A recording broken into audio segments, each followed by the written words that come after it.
गोस्वामी जी महाराज पूर्व प्रसंग में वर्णन किए। महर्षि श्री वाल्मीकि जी महाराज भगवान श्री राघवेंद्र रामभद्र जी से उन स्थानों में रहने के लिए कह रहे हैं जो इस प्रकार से साधना पूर्वक संयम पूर्वक अपना जीवन यापन कर रहे हैं और प्रभु से मिलने के लिए, प्रभु को प्राप्त करने के लिए प्रबल उत्कंठा हृदय में रखते हैं। सातवें स्थान के संदर्भ में महर्षि ने कहा कि जो सभी के प्रिय हैं और सभी के हितकारी हैं, दुख सुख प्रशंसा और गाली इनको समान मानते हैं, विचार पूर्वक सत्य और प्रिय वचन बोला करते हैं, जगते और सोते समय में आपके ही शरण में रहते हैं, अर्थात जागृत अवस्था में और सोने में भी आपके शरण में रहते हैं। आप कह सकते हैं कि सोने में कैसे रहते हैं, शयन काल में कैसे रहते हैं, तो इसका उत्तर यह है कि जागृत अवस्था में जो अतिशय चिंतन होता है वही दृश्य स्वप्न में भी आलोकित होता है। इसलिए श्री वाल्मीकि जी ने कहा, जागत सोबत शरण तुम्हारी। हमारे यहाँ संत महात्माओं में ऐसी मान्यता है कि भगवान के नाम को स्मरण करते हुए जो शयन करता है तो उसका शयन काल भी भजन में ही मान्य होता है, और जब वह जगता है नींद से तो राम राम तेहि सुमिरन किन्हा, हृदय हरस कपि सज्जन चिन्हा। तो सबसे बड़ी सज्जनता का यही प्रमाण है कि जागत सोबत शरण तुम्हारी। हर परिस्थिति में, हर दशा में, हर समय में हम रघुनाथ जी के शरण में हैं, हम उन्हीं के आश्रय हैं, उन्हीं के शरण में हैं। ऐसी भावना जिसके अंदर में सुदृढ़ है और आपको छोड़ करके जिन्हें दूसरे की गति ही नहीं है, तुम्हीं छाड़ी गति दूसरे नाही, राम बसहु तिन्ह के मन माही, तुम्हीं छाड़ी गति दूसर नाही, राम बसहु तिन्ह के मन माही।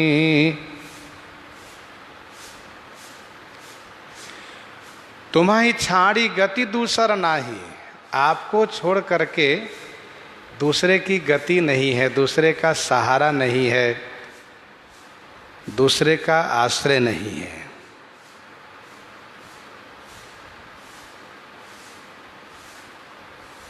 हे राम, उनके मन में आप निवास कीजिए। राम बसहु तिनके मन माही। जब से महर्षि श्री वाल्मीकि जी द्वारा 14 स्थान का वर्णन हम लोग कथन श्रवण प्रारंभ किए हैं, तब से हम और आप यही बात को विशेष रूप से ध्यान आकर्षित कर रहे हैं कि इन 14 स्थानों में से कोई भी एक स्थान हमारा हृदय हो जाए, और हमारा हृदय यदि कोई स्थान बनता है तो महर्षि श्री वाल्मीकि जी के वचन को चरितार्थ करते हुए श्री राघवेंद्र, श्री रघुनाथ जी हमारे हृदय में निवास अवश्य करेंगे।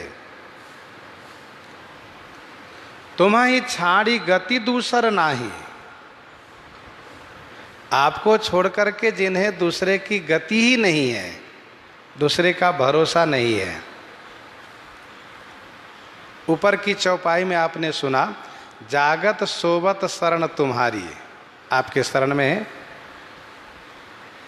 यहाँ पर इस चौपाई में श्री वाल्मीकि जी कहते हैं कि आपको छोड़ करके किसी की गति उन्हें नहीं है।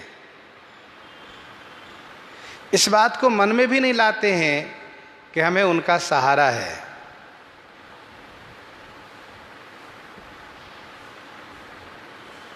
कवितावली उत्तरकांड 37 पद में गोस्वामी जी ने कहा, मते राम ही सो गति राम ही सो रति राम सो राम ही को बल है सबकी न कहई तुलसी के मतो इतनो जग जीवन को फल है मति राम ही सो गति राम ही सो रति राम सो राम ही को बल है। ये 37 पद में कवितावली उत्तरकांड में कहने का भाव यह है कि आपको छोड़ करके किसी के आश्रय में न रहते हो, किसी के सहारा न करते हो। कोई यदि मेरा हित कर रहा है तो वह आपकी प्रेरणा से, आप प्रेरित किए हो इसलिए वह हित कर रहा है। कोई कुछ दे रहा है आपके दिलाने से। तो इस प्रकार से श्री रघुनाथ जी के ही सहारे हो। यहाँ तक कि बने तो रघुबर से बने, बिगड़े तो भरपूर, तुलसी और से जो बनई वा बनने में धूर। बने तो रघुबर से बनई, बिगड़े तो भरपूर, तुलसी और से जो बनई ता बनने में धूर। और से बनने से कोई प्रयोजन सिद्ध नहीं होने वाला है। तुम्हें छाड़ी गति दूसरी नाही, राम बसहु तिनके मन माही। हे राम जी, आप उनके मन में निवास करिए। 7वां स्थान आप ध्यान देकर के देखिए कितना सुंदर है। जो सबके हित की भावना करते हो, सबके हित की भावना करते हो। सबके हित की भावना का मतलब यह है कि सबके आत्म कल्याण की भावना करते हो। और एक थोड़ा कठिन ये है कि दुख व सुख तथा प्रशंसा और गाली में सम रहता हो, उनको इससे कोई फर्क न पड़ता हो। कोई स्तुति करे चाहे कोई निंदा करे, दुख आवे चाहे सुख आवे। अच्छा, इसके बाद है कि विचार पूर्वक सत्य और प्रिय वचन कहें। विचार पूर्वक सत्य और प्रिय वचन कहें तथा सोते जागते श्री रघुनाथ जी के शरण में रहें। आपको छोड़ करके दूसरे की गति जिनको नहीं है, हे राम आप उनके मन में निवास कीजिए। ये 7वां स्थान है। और 8वां स्थान किस संदर्भ में? श्री वाल्मीकि जी कहते हैं, जननी सम जानहि पर नारी, धन पराव विषते विष भारी, जननी समझा नहीं पर नारी।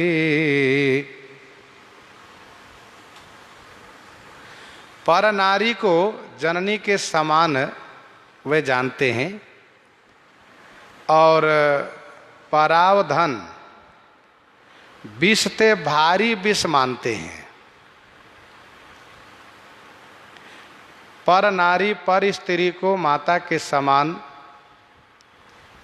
उन्हें जानते हैं और पराये धन को जहर से भी बढ़कर के घातक जहर उसे समझते हैं, मानते हैं। इसका मतलब ये हुआ कि इनकी अपनी नारी है, इनके पास अपना धन है। गृहस्थ आश्रम में रहते हैं, ये न तो ब्रह्मचर्य आश्रम में है न वानप्रस्थ में है, और सन्यास के कोई मतलब ही नहीं, सन्यास कहने का कोई मतलब ही नहीं है। जननी सम जानहि पर नारी है, अपनी नारी को ही नारी समझते हैं, बाकी नारियों को माता के समान जानते हैं और अपने धन को ही धन मानते हैं, अमृतवत है वह, और पराये धन को वे जहर से भी भारी घातक, प्राणघातक जहर समझते हैं।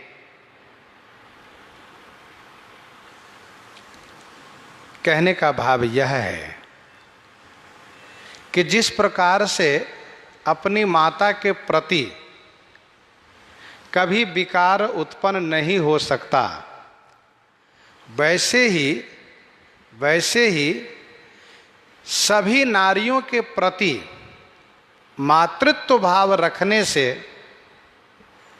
विकार पर विजय पाया जा सकता है। तो जननी सम जानहि पर नारी, और पराये धन को भारी जहर के समान मानना, जैसे कि जहर से मृत्यु हो जाती है, वैसे ही पराये धन से अधोगति होती है, जीवन नरक हो जाता है, मरने के बाद भी नरक मिलता है। तो जननी सम जानहि पर नारी, धन पराव विषते विष भारी। काम और लोभ, इन दोनों पर विजय पाने के लिए यह एक सुंदर सूत्र है, मंत्र है। जब हमारी भावना सभी नारी के प्रति मातृत्व भाव है तो स्वाभाविक है कि विकार से बचाव होगा, और जब पराये धन के प्रति जब हमारी ये भावना है कि ये तो भयंकर जहर है, तो हम उसे स्पर्श करने से भी डरेंगे, घबराएंगे।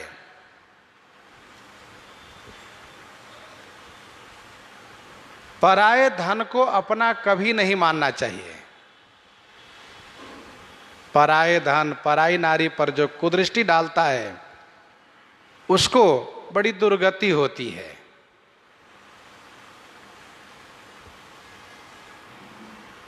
प्रभुदत्त श्री ब्रह्मचारी जी महाराज ने, श्री प्रभुदत्त ब्रह्मचारी जी ने लिखा है, हमारे श्री गुरुदेव भगवान सुनाया करते थे कि एक संत जी तीर्थराज प्रयाग मेला स्नान करने के लिए जा रहे थे।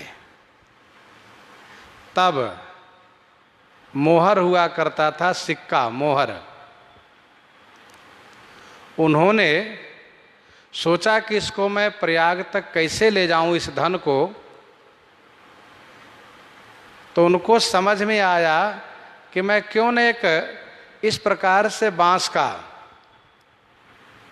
लाठी बनवाऊं, डंडा बनवाऊं जो भीतर से पोल हो, बाहर से मजबूत हो।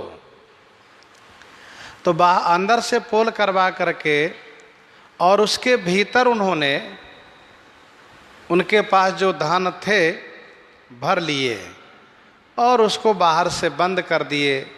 तो लोग ये समझेंगे कि महात्मा की ये लाठी है, महात्मा तीर्थराज प्रयाग नहाने जा रहे हैं। रास्ते में अन्न क्षेत्र चल रहा था, एक धर्मात्मा पुण्यात्मा एक सज्जन अन्न क्षेत्र चला रहे थे और उसको संतान नहीं थी, उनको संतान नहीं थी। तो उन्होंने ये सोचा संतों से पूछने पर कि यदि संत की सेवा हम करेंगे तो हमें संतान की प्राप्ति होगी। तो इसी भावना से उसने अन्न क्षेत्र शुरू किया, प्रारंभ किया कि तीर्थराज प्रयाग में जो भी स्नान करने जाएंगे वे सब बड़े ही सुकृतिवान होंगे, हम उन सबको भोजन कराएंगे। और उनके पास धन भी पर्याप्त थे, इसलिए वे अन्न क्षेत्र चला रहे थे।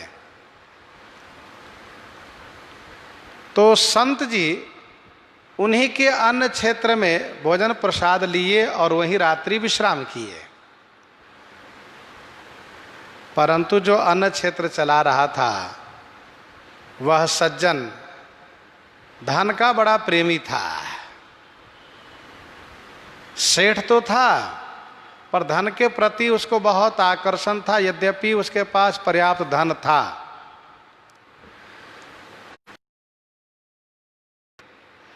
चेक करना शुरू किया, देखना शुरू किया कि कहाँ किनके पास क्या है। ऐसे ही अचानक मन में बात आई, देखना शुरू किया तो बाहर यदि कुछ ऐसे उनको आशंका हो कि इसमें कुछ हो सकता तो उसको देख भी ले। तो वैसे ही उस लाठी को उठाया तो उनको लगा कि इसमें तो बड़ा वजन है और वजन होने का मतलब है कि इसमें कुछ है जरूर। तो धीरे से उसने लाठी को ले जा करके कमरे में उल्टा पलटा करके और घुमा फिरा करके देखा तो उनको ऐसा आभास हुआ कि इसमें अवश्य मोहर है। मोहर मतलब तब मोहर चलते थे, सिक्के चलते थे। तो उसने एक तरफ से घुमाना शुरू किया तो पेंच पर उसका ढक्कन था और ढक्कन खुल गया। बढ़िया लाठी हो तो ऊपर के मुंह पर इस तरह से पीतल आदि जड़ देते हैं तो लगता है कि ये बहुत बढ़िया लाठी है। तो उसको घुमाया तो पेंच पर था, खुल गया और खुल गया तो उस लाठी को उलट दिया और सारे सिक्के सारे मोहर उनको प्राप्त हो गए। उसमें फिर उसने कंकर भर दिए, कंकर भर करके, कंकर पत्थर भर करके और फिर यथास्थान उस लाठी को उसने रख दिया। बाबा जी यद्यपि बड़ी सावधानी से उसको अपने पास रख करके सोए हुए थे, लेकिन नींद इतनी गहरी आ गई थी। तब पदयात्रा कर रहे थे और पदयात्रा करके ही लोग तीर्थ में जाया करते थे। तो जैसे ही उन्होंने जैसे ही उनकी नींद खुली, जैसे ही उन्होंने निद्रावस्था से बाहर आकर के देखा तो लाठी हमारी सुरक्षित है। तो उस डंडे को, लाठी को उठाया और वे संत जी चल दिए। बड़े खुश है कि चलो पास में पहुंच गए हैं, प्रयागराज में पहुंचते हैं और इससे एक बड़ा भंडारा करेंगे। ऐसा सोच करके वे एक खालसे में गए। खालसे जैसे तीर्थराज प्रयाग व जहाँ भी कुंभ का आयोजन होता है, अलग अलग महंतों का, संतों का खालसा हुआ करता है, जिनका वहाँ पर समाज सहित ठहराव होता है। तो एक महंत जी के पास गए और उनसे उन्होंने कहा, महाराज कल का भंडारा मेरी ओर से हो जाए, मैं चाहता हूँ कल का भंडारा मेरी ओर से हो जाए। तो महंत जी ने कहा, बड़ी अच्छी बात है। तो कहा, महाराज जी मैं स्नान करके आता हूँ, कुछ पैसे मैं आपको दूंगा, साग सब्जी वगैरह की व्यवस्था करावें, फिर बाकी पैसा कल दे दूंगा। कहा ठीक है। तो वे लाठी लेकर गए नहाने के लिए। सोचा इनके खालसे में यदि मैं पैसा निकालूंगा इसमें से तो लोग जान जाएंगे, क्योंकि ये मेरी युक्ति है और मेरी युक्ति है कि लाठी में मैं मोहर लेकर के पैसा लेकर चला हूँ। तो किसी को पता नहीं चलना चाहिए, क्योंकि जो युक्तिवान पुरुष होते हैं वह सदैव युक्ति को छुपाया करते हैं। और उचित भी है कि युक्ति को गुप्त ही रखना चाहिए। जोग जुगति तब मंत्र प्रभाव, फल तब ही जब करिए दुराऊ। फिर उन्होंने स्नान के बहाने एकांत में जाकर के उस लाठी के पेंच को खोल करके देखा, उसमें कंकर पत्थर भरे हुए। उन्होंने पूरे जीवन में एक एक करके उस पैसे को एकत्र किए थे, सिक्के को, मोहर को, और जब देखा कि इसमें कंकर पत्थर है, एक भी कुछ नहीं है, तो उन्होंने सोचा कि आखिर ये हुआ कैसे, आखिर ये हुआ कैसे। तब उनको समझ में आया कि वो जो मैं एक जगह अन्य क्षेत्र में धर्मशाला में ठहरा हुआ था, वहीं मेरे साथ छल हुआ है और मेरे सिक्के निकाल लिए गए हैं। क्योंकि और जगह तो मैं बहुत सावधान रहता था, क्योंकि जो धन लेकर चलता है वो बहुत सावधानी रखता है, और इसीलिए जो उसके चुराने वाले होते हैं वो इस बात को ध्यान दे करके देखते हैं कि इनका ध्यान कहाँ है विशेष रूप से। तब उन्होंने जब देखा कि मेरे पास कुछ नहीं, सारे सिक्के मोहर निकाल ले गए हैं और इसमें कंकर पत्थर भर दिए, तो उनको इतना आघात हुआ, इतना कष्ट हुआ कि यूँ कह लीजिए कि सदमा लग गया। उनको बहुत पीड़ा हुई और तत्काल उनका शरीर छूट गया। और शरीर छूटने से हुआ क्या, उसी सेठ के घर में जाकर के इनका जन्म हुआ। क्योंकि उनको संतान न होने से संतान की भी कामना थी, और संतानी कामना से वह अन्य क्षेत्र चला भी रहे थे, तो उन्हीं के घर में इनका जन्म हुआ। जब ये बालक कुछ बड़े हुए, 2-4 साल के हुए, तो साधु संतों के प्रति इनका बड़ा प्रेम दिखाई देने लगा। तो इनके पिताजी माताजी यही सोचते हैं कि जो प्रयाग के समय में हम लोग अन्य क्षेत्र चला रहे थे, तो ये संतों के प्रसाद से हमें संतान की प्राप्ति हुई है, हमें ये बालक प्राप्त हुए हैं, तो इसीलिए इनका झुकाव, इनका लगाव संतों से ज़्यादा है। धीरे धीरे करके बालक बड़ा होता गया और अगला कुंभ का समय आ गया 12 वर्ष पर। तो बालक ने प्रयाग जाने की इच्छा प्रकट की है। माता पिता बड़े प्रसन्न हुए, कहा बहुत बढ़िया बात बेटा, लेकर के प्रयाग पहुँचे हैं। बालक ने कहा माता जी, मेरी इच्छा है संतों का भोजन भंडारा हो जाए। माता जी ने कहा बेटा तुम जो चाहोगे, जो कहोगे वही होगा, तुम्हारी प्रसन्नता के लिए हम सब कुछ करेंगे। तो माता पिता ने भंडारा का आयोजन किया, और संभवतः वही खालसा है जहाँ भंडारे के लिए पिछले कुंभ में कहा था महात्मा जी ने, संत जी ने। भंडारा का आयोजन हुआ, प्रसाद आदि हुआ। फिर सायंकाल 3-4 बजे के बीच जब भोज भंडारा संपन्न हुआ, तो बालक के सिर में दर्द होने लगा। उपचार का प्रबंधन किया, दवाई उन्होंने कराई, लेकिन उनका दर्द बढ़ता गया, और उनको ध्यान में आया कि अरे मैं तो वही बाबा जी हूँ, और ये जो मेरे माता पिता बने हैं ये वही हैं जो मेरे धन ले लिए थे, और ये वही खालसा है जहाँ मैंने भंडारा के लिए कहा था। तो उनको सारी बातें याद आई, और उन्होंने माता जी से सब कुछ सुना करके और आखिरी सांस ले लिया। मृत्यु हो गई उनकी। पिताजी बड़े दुखी हुए, माताजी को सारी बातें मालूम हो गई। उन्होंने उनको कहा ऐसी ऐसी बातें हैं, बड़ा कष्ट हुआ। तो प्रभुदत्त ब्रह्मचारी जी महाराज ने इस प्रसंग को उद्धृत करते हुए ये कहा कि पराये धन को लेने में बड़ा अच्छा तो लग रहा है, लेकिन इस बात को भूलना मत कि इसको अगले जन्म में भी चुकता करना पड़ेगा। यदि पराये धन को किसी प्रकार से अपहरण कर रहे हो, ले रहे हो, तो उसको चुकता करना पड़ेगा, उसको भरना पड़ेगा, चाहे जैसे भरना पड़े। परद्रोही परदार रत पर धन पर अपवाद, ते नर पावर पापमय देह धरे मनुजाद। जे हर सही पर संपत्ति देखी, दुखित होहि पर विपत्ति विसेखी। जे हर सही पर संपत्ति देखी, दुखित होहि पर विपत्ति विसेखी। जे हर सही पर संपत्ति देखी, दुखित होहि पर विपत्ति विसेखी। जे माने जो, पर संपत्ति देखी हर सही। पर माने दूसरे की संपत्ति देख करके हर सही माने खुश होते हैं, प्रसन्न हो जाते हैं। और दुखित हो ही पर विपत्ति विसेखी, पर विपत्ति को देख करके विसेखी माने खास करके विशेष रूप से दुखी हो जाया करते हैं। जे हर सही पर संपत्ति देखी, दुखित हो ही पर विपत्ति विसेखी। ये बहुत बड़े सज्जन है, महान है। सज्जन सकृत सिंधु सम कोई, देखी पूर्व विधु बाढ़ई जोई।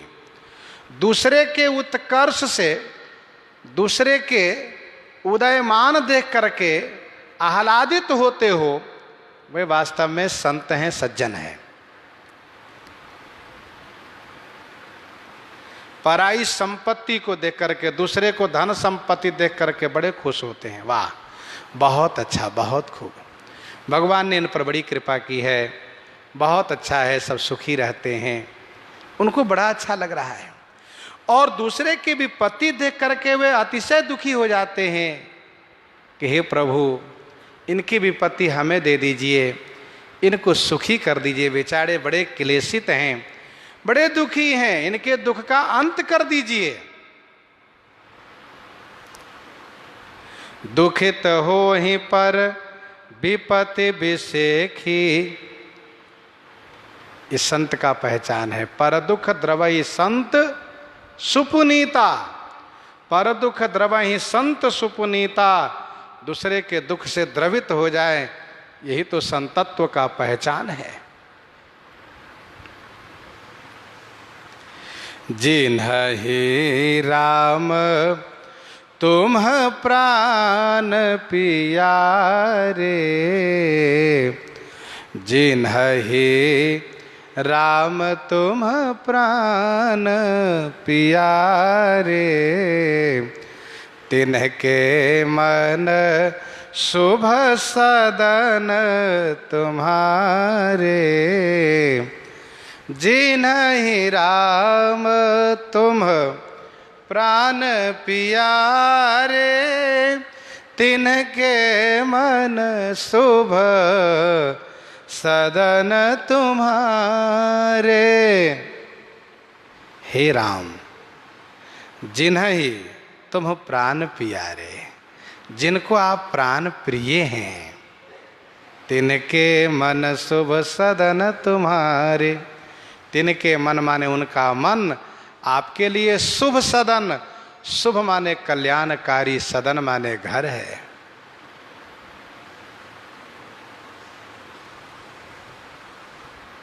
जिन्हि राम तुम प्राण प्यारे, तिनके मन शुभ सदन तुम्हारे।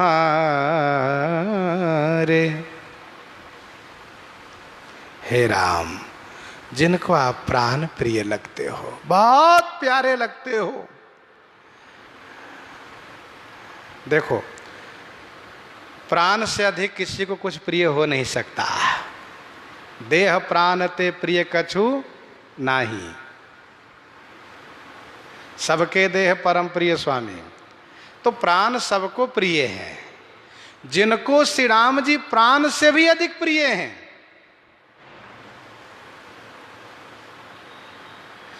कौशलपुरवासी नर नारी वृद्ध यरुबाल प्राणहुते प्रिय लागत सब कह राम कृपाल सब कह राम कृपाल।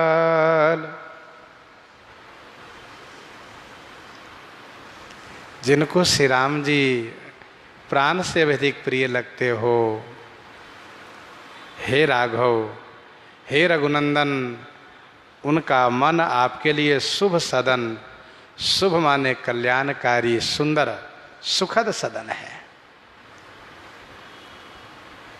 स्वामी सखा पितु मातु गुरु, स्वामी सखा पितु मातु गुरु, जिनके सब तुम तात, मन मंदिर तिनके बसहु, सिय सहित दो भ्रात, सिय सहित दो भ्रात।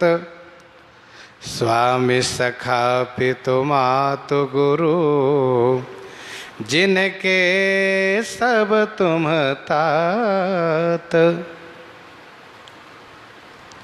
स्वामी सखा पितु मातु गुरु, जिनके सब तुम तात, मन मंदिर तिनके बसहु, सिय सहित दो भ्रात।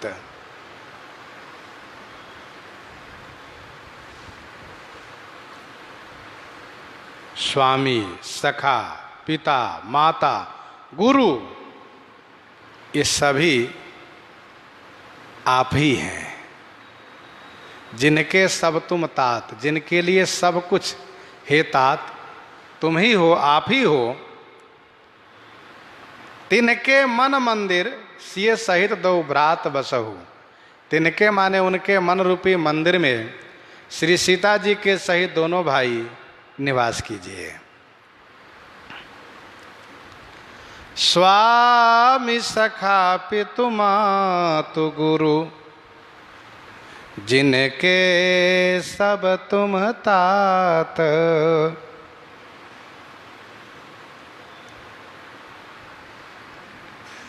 अर्थात जो केवल आपको ही अपना सब कुछ मानता है, अपना स्वामी, अपना सखा माने मित्र, अपना पिता, अपनी माता, अपना गुरु, सब कुछ आप ही को मानता है। कवितावली उत्तरकांड 110 पद में गोस्वामी श्री तुलसीदास जी महाराज इसी भाव को पुष्ट करते हुए यह पद प्रस्तुत कर रहे हैं। राम है मातु पिता गुरु बंधु, और संगी सखा सुत स्वामी स्नेही। राम की सौहें भरोसो है राम की, राम रंग्यो रुचि राच्यो न केही। जियत राम मुए पुनि राम, सदा रघुनाथ ही की गति जेही। सोई जियई जग में तुलसी, न तो डोलत और मुए धरी देही। न तो डोलत और मुए धरी देही। स्वामी सखा पितु मातु गुरु, यह अभिमान होना चाहिए कि श्री राम जी हमारे स्वामी हैं, मैं उनका सेवक हूं। अस अभिमान जाई जनी भोरे, मैं सेवक रघुपति पति मोरे। असाभिमान जाई जनि भोरे, मैं सेवक रघुपति पति मोरे। यह अभिमान हो कि श्री राम जी हमारे स्वामी हैं, मैं उनका सेवक हूं। और ध्यान रहे, स्वामी के साथ निश्चलता होनी चाहिए, निष्कपटता होनी चाहिए। भानुपीठ से ये उर आगी, भानुपीठ से ये उर आगी, लेकिन स्वामी ही सर्वभाव छल त्यागी। निश्चलता पूर्वक स्वामी की सेवा होनी चाहिए।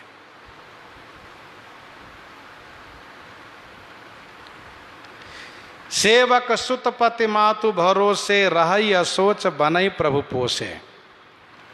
पहले सखा, सखा का मतलब बराबर भाव हो। सखा मतलब साथ खाए साथ खेले, वे सखा कहलाते हैं। तो जिन्होंने आपको ही अपना स्वामी माना है, आपको ही अपना सखा माना है, सखा माने मित्र,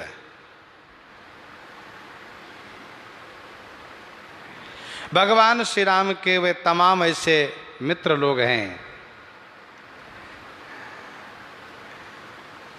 बाल सखा सुनी ही हर साही, मिली 10-5 राम पही जाही। उस वक्त की बात है जब भगवान श्री राम राजा बनने जा रहे हैं, इनको कल तिलक होगा। मित्र लोग सुन करके बड़े आह्लादित होते हैं, प्रसन्न होते हैं और श्री राम से जा कर के मिलते हैं। श्री राम जी उनसे बिल्कुल वैसा ही प्रेम व्यवहार करते हैं। मित्र लोग बड़े प्रभावित हो जाते हैं और कहते हैं, भैया को रघुवीर सरिस संसारा, शील स्नेह निबाह निहारा। को रघुवीर सरिस संसारा, शील स्नेह निवाह निहारा। सखा भाव,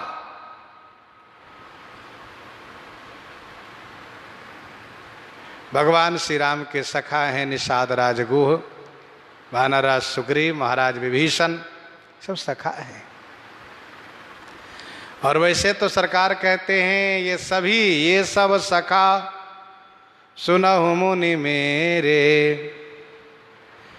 ये सब सखा सुनहु मुनि मेरे, भय समर सागर कहाँ बेरे।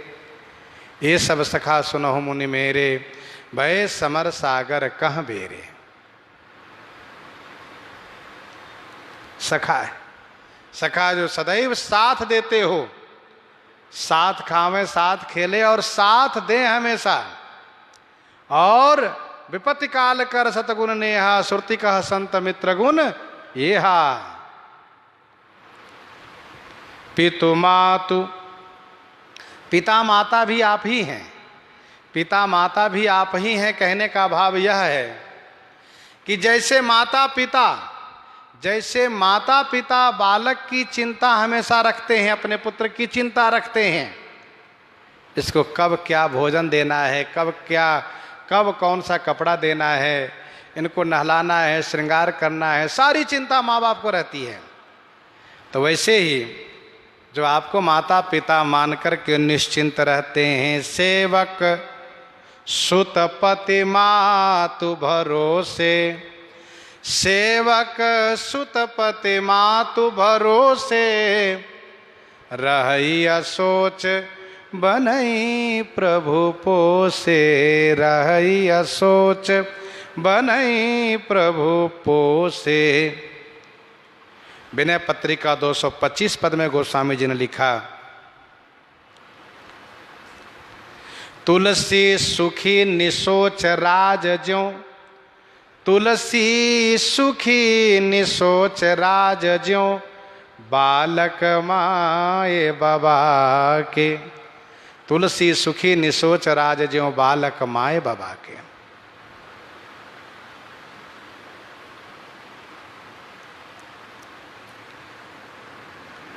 तो स्वामी सखा पितु मातु गुरु सब कुछ आप हैं।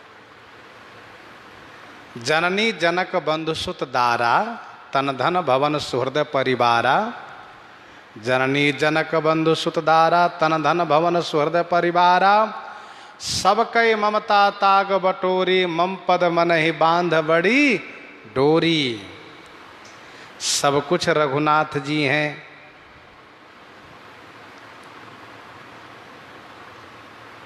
गुरु जी श्री राम जी हैं, हमारे गुरु जी श्री राम जी हैं। जगत गुरु च शाश्वतम तुरीयमेव केवलम। अर्थात ज्ञानदाता गुरु जी श्री राम जी हैं, पोषण करता माता पिता श्री राम जी हैं, सहायक रूप से सदैव साथ खड़े रहने वाले सखा रूप में श्री राम जी हैं, और सदैव संरक्षण करने वाले, सदैव सुरक्षा करने वाले स्वामी श्री राम जी हैं। इस प्रकार से जिनके मन में सुदृढ़ भाव स्थापित हैं। मन मंदिर तिनके बसहु सिय सहित दो भ्रात।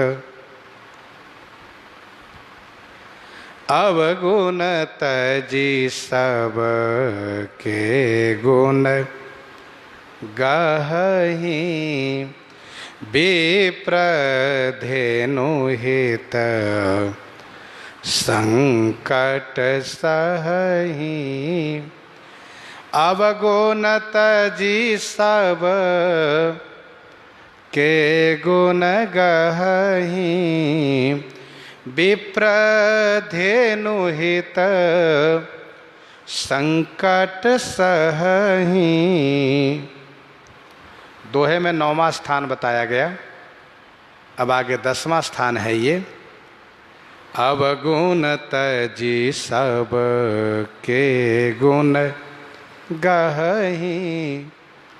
अवगुण को तजी माने छोड़ करके, सबके गुण को गहहि माने ग्रहण करते हैं। विप्रधेनु हित संकट सहहि। विप्र ब्राह्मण, धेनु माने गौ, ब्राह्मण और गौ के हेतु माने वास्ते संकट सहन करते हैं। अवगुण तजी सबके गुण गहहि विप्रधेनु हित संकट सहहि। ध्यान दीजिएगा, यह सृष्टि, यह संसार गुण अवगुण से युक्त है।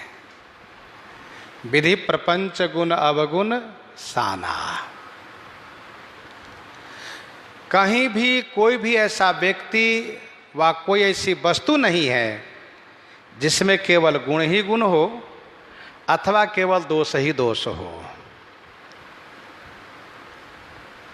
हाँ, इतना जरूर है कि कहीं गुण की अधिकता है तो कहीं दोष की अधिकता है, पर गुण और दोष सब में है। विधि प्रपंच गुण अवगुण साना।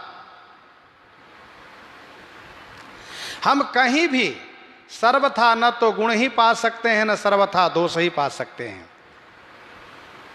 इतना जरूर है कि हम जिनको मानते हैं, जिन पर हमारा प्रेम होता है, उनमें हम गुण ज़्यादा देखते हैं। जिनसे हम नफरत करते हैं, जिनसे हमारा द्वेष होता है, उनमें हम दोष ज़्यादा देखते हैं। यही इतना अंतर है।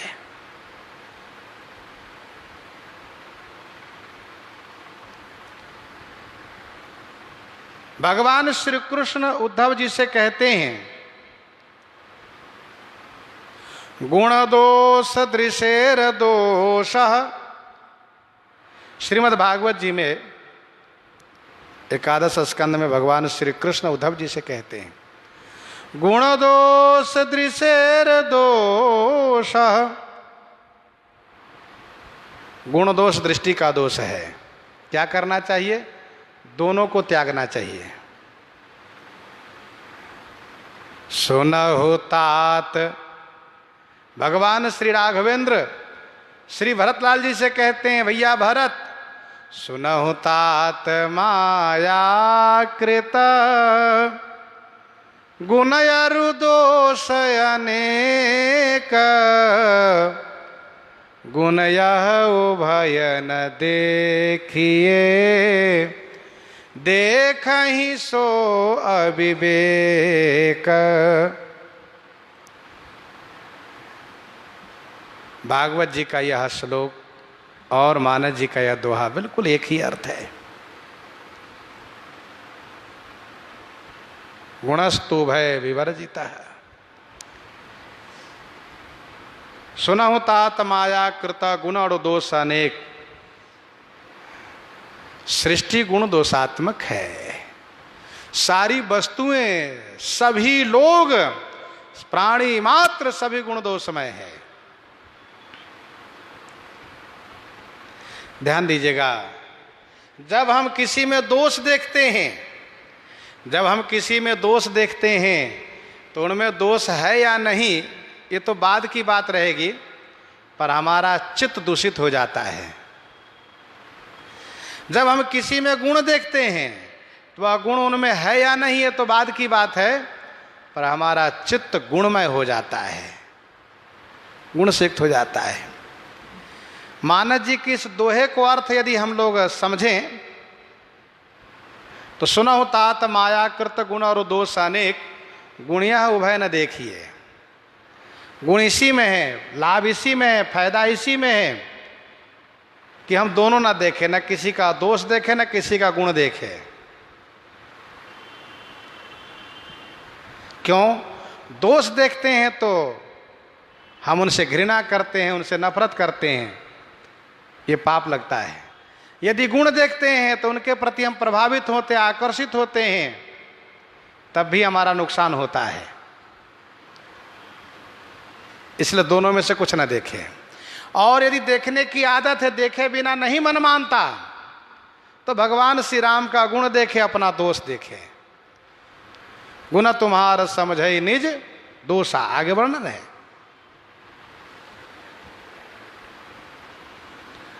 अब गुण तजी सब के गुण गहहि विप्र धेनु हित संकट सहहि।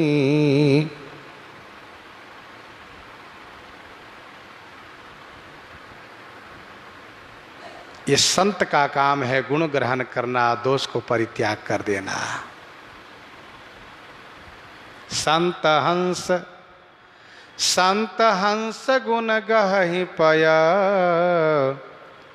परिहरि बारी विकार। संत हंस गुण गहि पया परिहरि बारी विकार। जड़ चेतन गुण दोषमय विश्व के न करतार। संत हंस गुण गहि पया परिहरि बारी विकार। अब गुण तजी सब के गुण गहहि। महर्षि श्री वाल्मीकि जी कहते हैं, अवगुण को छोड़ करके जो सबके गुण को ही ग्रहण करते हैं। विप्र धेनु हित संकट सहहि। विप्र ब्राह्मण, धेनु माने गौ के वास्ते, संकट सहाय माने संकट सहन करते हैं, कष्ट सहते हैं।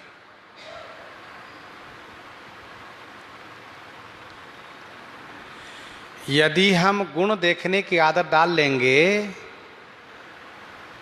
तो कोई ऐसी वस्तु नहीं, कोई ऐसा व्यक्ति नहीं जहां कि हमें गुण दिखाई नहीं देगा। दिखेगा हमें। कुत्ता में भी गुण दिखाई देगा, ध्यान दीजिएगा, कुत्ते में भी गुण दिखाई देगा। कहो कैसे? तो एक सज्जन ने कहा, कुत्ते की एक प्रकृति है क्या, थोड़ी जगह में निवास कर लेता है, रात्रि में जागता है और अभिमान से रहित है, उसको मालिक, उसका मालिक उसको जब डांटता है तो बिल्कुल डर जाता है, बैठ जाता है, और बुलाता है उसका मालिक तो वह चला आता है। अभिमान से रहित है। देखो, अमानी है, मांगता नहीं है, मांगता नहीं है, याचना नहीं करता, जो दे दीजिए उसी में संतुष्ट है, इत्यादि बहुत सारे गुणों में दिखाए गए हैं।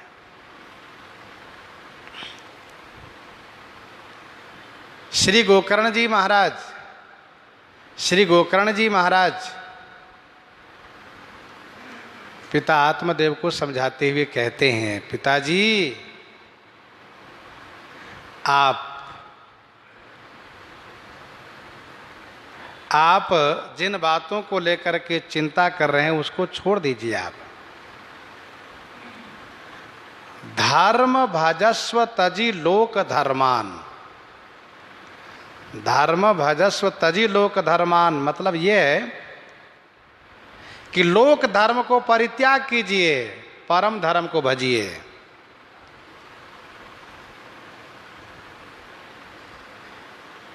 श्री आत्मदेव धुंधकारी से बड़े ही त्रस्त है, बड़े दुखी हैं।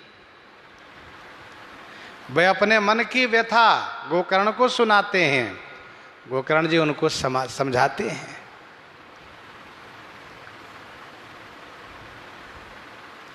संसार के प्रपंचों से मुक्त होकर के भगवान का चिंतन कीजिए। यहां तो अच्छे और बुरे होते रहते हैं, हानि लाभ, दुख सुख, ये सब होता रहता है। द्वंद्व है, द्वंद्वात्मक संसार है। विप्रधेनुहित संकट सहही, विप्र ब्राह्मण धेनु माने गौ के वास्ते जो संकट सहते हैं। ध्यान देने वाली बात यह है कि ब्राह्मण और धेनु माने गौ ये धर्म के मूल हैं।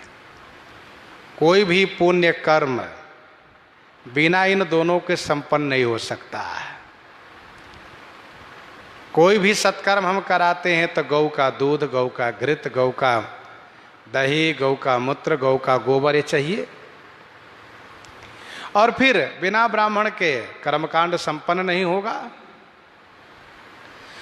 तो ब्राह्मण और गौ दोनों धर्म के मूल हैं।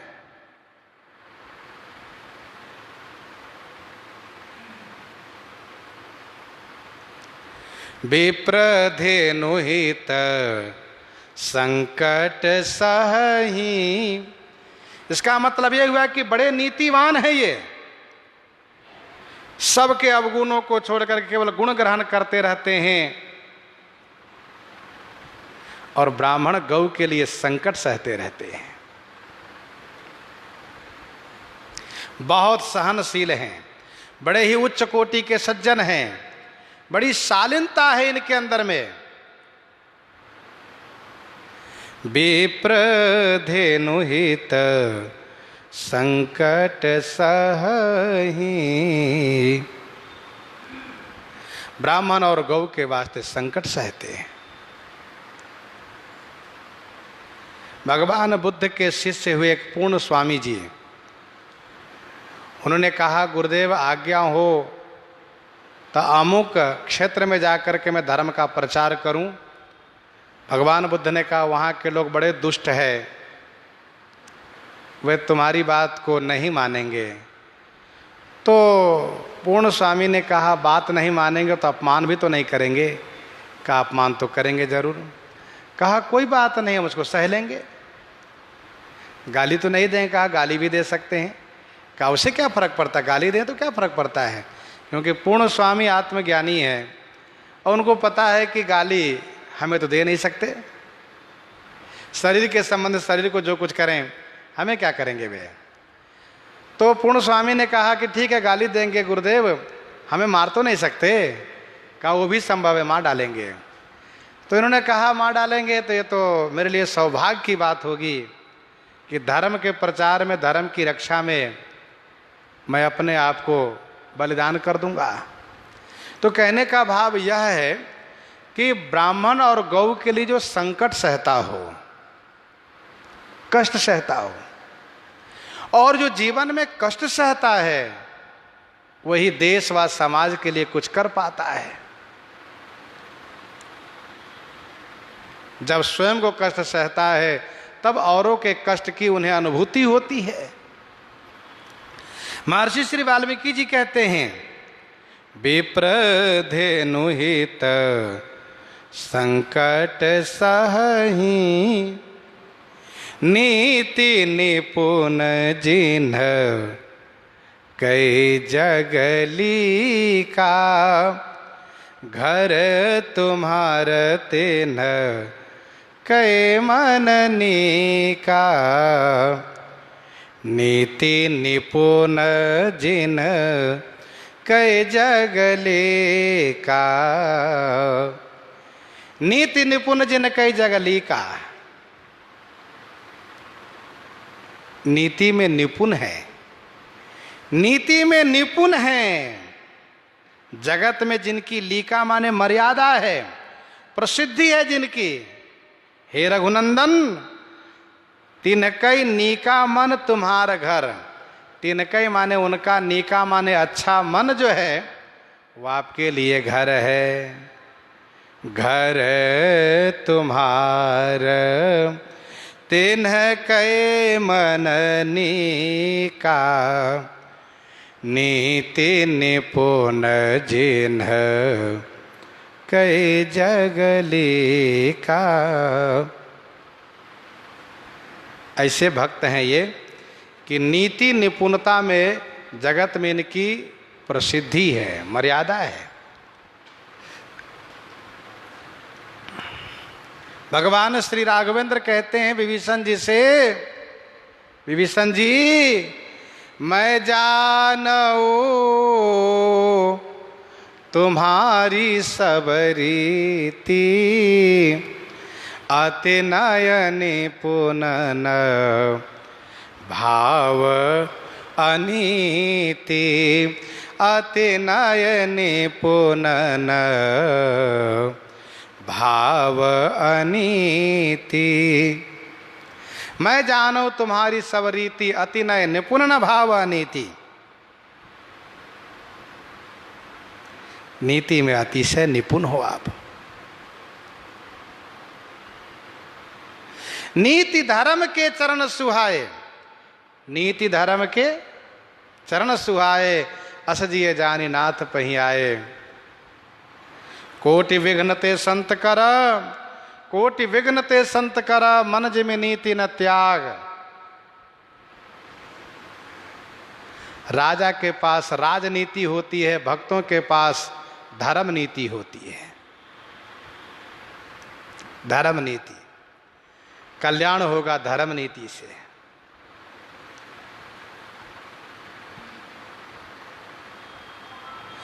नीति निपुण जिन कई जगली का, घर तुम्हार तिन्ह कर मननी का। उनका नी का मन आपके लिए घर है। ये 10वां स्थान महर्षि श्री वाल्मीकि जी श्री राम जी को बताए। आगे 11वें स्थान की चर्चा जो करते हैं, श्रवण हम लोग आगे करेंगे। प्रसंग को यहीं पर हृदयांगम करते हैं। आइए श्रवण करते हैं श्री विनय पत्रिका से।